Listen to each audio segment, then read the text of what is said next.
down, yeah. I've been feeling so.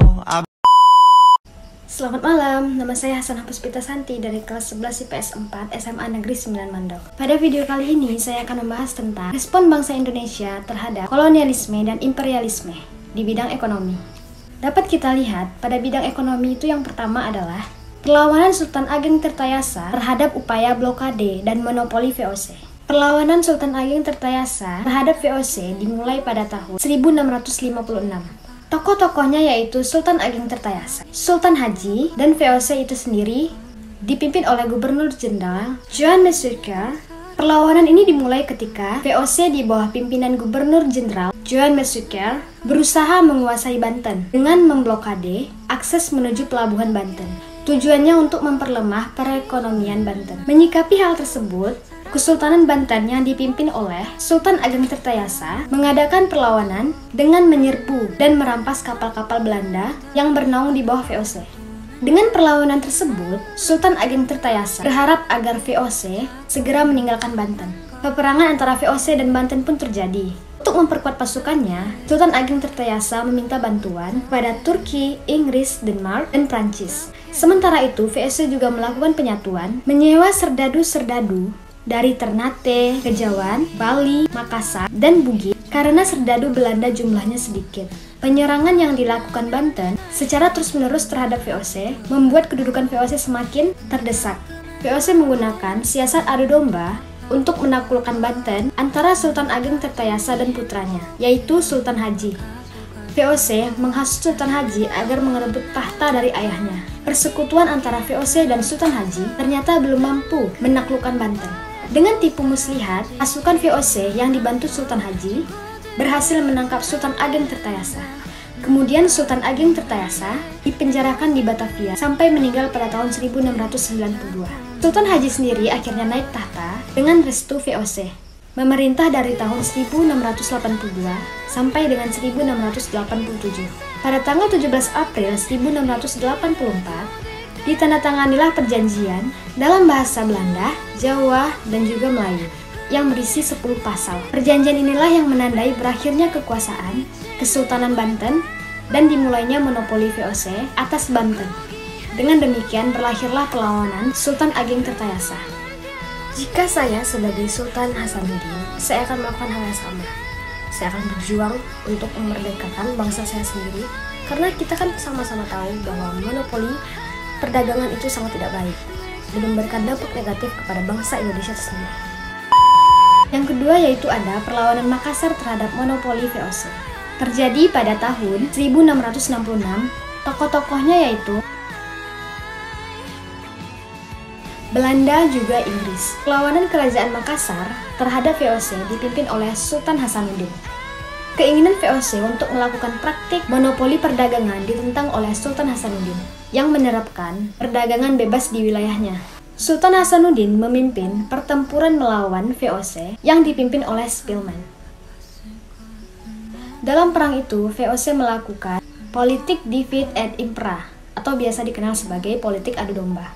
Untuk itu, VOC berusaha mengungkit permusuhan lama antara Kerajaan Goa dan Bone. Raja Bugis yang bernama Arwa Palaka berhasil dihasut oleh VOC agar melawan Sultan Hasanuddin. Pertempuran pun berkobar di Buton dan Makassar antara pasukan Bone yang dipimpin oleh Arwa Palaka melawan pasukan Kerajaan Makassar yang dipimpin oleh Sultan Hasanuddin. VOC datang memberikan bantuan.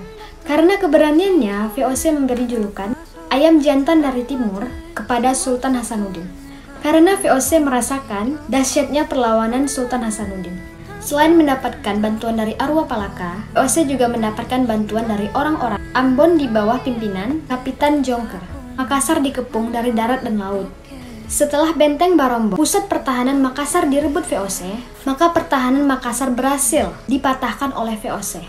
Sultan Hasanuddin menyerah dan terpaksa menandatangani perjanjian Bonggaya pada tanggal 18 November 1967 yang isinya sebagai berikut.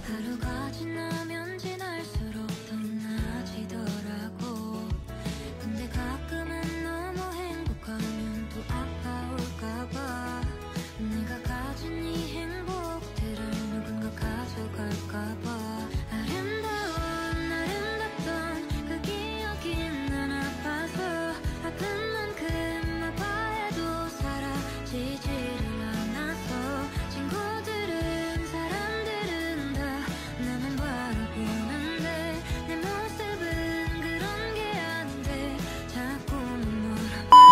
Dengan perjanjian tersebut, Sultan Hasanuddin juga bermaksud mencegah jatuhnya banyak korban di kedua belah pihak. Apalagi pasukannya harus berhadapan dengan bangsa sendiri yaitu Tidore, Ternate, Buton, dan Bone yang membantu Belanda.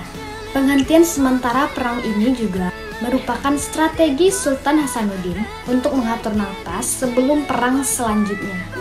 Beberapa bulan kemudian, pertempuran berkobar lagi. Namun akhirnya Sultan Hasanuddin kalah dan kembali menyerah. Sejak saat itu, para pejuang Makassar yang tidak mau tunduk kepada VOC pergi merantau, diantaranya pergi ke Jawa. Mereka lalu bergabung dengan pejuang Jawa melawan VOC. Yang ketiga yaitu ada perlawanan rakyat Saparua terhadap monopoli Belanda. Terjadi pada tahun 1829. Tokoh-tokohnya yaitu ada Patimura, Christia Marta, dan juga Belanda dan Inggris. Maluku sangat penting bagi Belanda karena daerah ini merupakan penghasil rempah-rempah. Monopoli perdagangan rempah-rempah di Maluku sudah dilakukan ratusan tahun oleh Belanda sampai jatuhnya VOC tahun 1799. Setelah itu, Maluku dikuasai oleh Inggris yang liberal. Penguasa Inggris di Maluku mengeluarkan peraturan yang meringankan beban-beban rakyat. Penyerahan paksa dihapus dan pekerjaan rodi dikurangi. Berdasarkan Traktat London tahun 1814, maka semua jajahan Belanda di Nusantara kembali diserahkan dari Inggris kepada Belanda. Berdasarkan perjanjian tersebut, Indonesia kembali dijajah Belanda. Penguasaan Belanda di Maluku kembali menjalankan praktik-praktik yang lama. Selain sistem penyerahan paksa, masih terdapat beban kewajiban lain seperti kewajiban kerja Blandong, penyerahan gaba-gaba, penyerahan ikan asin, dendeng, dan kopi. Akibat dari penderitaan rakyat itu, maka pada tahun 1817, rakyat Maluku bangkit melawan kekuasaan Belanda. Perlawanan rakyat Maluku berkobar di Saparua yang dipimpin oleh Patimura. Tidak sedikit penduduk dari daerah pulau sekitar yang ikut serta dalam perlawanan itu bersatu padu melawan penjajah. Perlawanan rakyat Saparua menjalar ke Ambon, Seram, dan pulau-pulau lainnya. Untuk memadamkan perlawanan rakyat Maluku ini, Belanda mendatangkan pasukan dari Jawa. Maluku diblokade oleh Belanda. Rakyat akhirnya menyerah karena kekurangan makanan. Untuk menyelamatkan rakyat dari kelaparan, maka Patimura menyerahkan diri dan dihukum gantung di benteng Neo Victoria.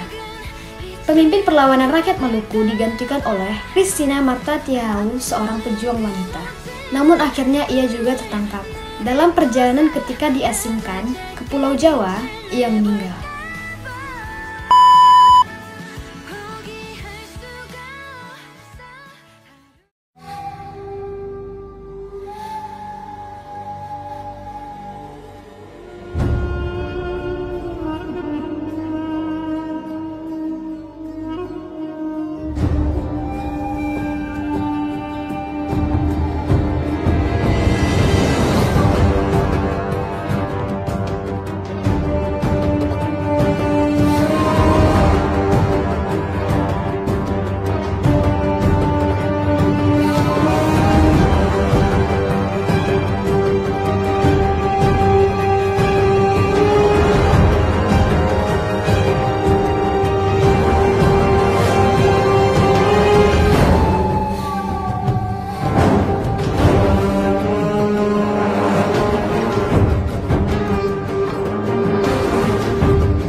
Baiklah, itu tadi secuil kisah tentang respon bangsa Indonesia terhadap kolonialisme dan imperialisme di bidang ekonomi yang saya sampaikan.